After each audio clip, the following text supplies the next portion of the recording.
जरा कमिल बोला लटे गे छौरी तोरा पढ़ाइल देबो एगो पेन जरा कमिल बोला लटे गे जरा कमिल बोला लटे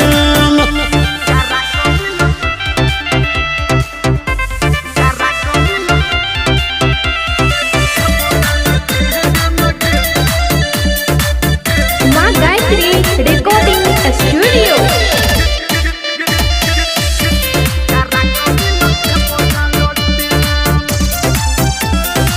टाइम पे टाइम बना के तू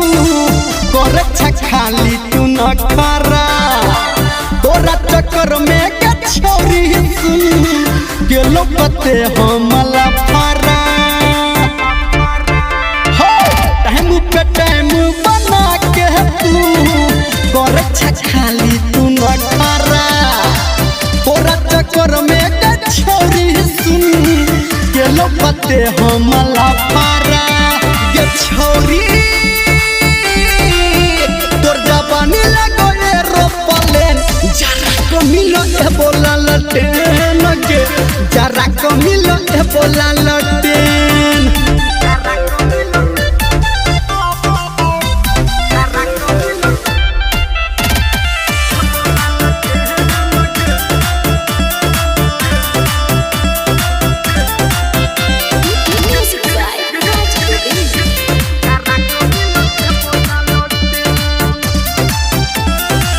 मौका पे चौका लगा बदे आई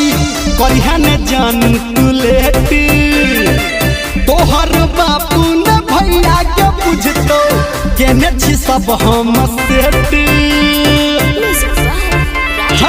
मौका पे चौका लगा बदे आई करिहा ने जान तू लेटी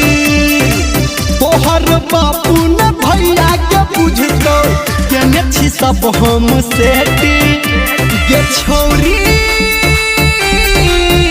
निर्मलिया संग कोले न देन जरा कमिल बोला लटेन गे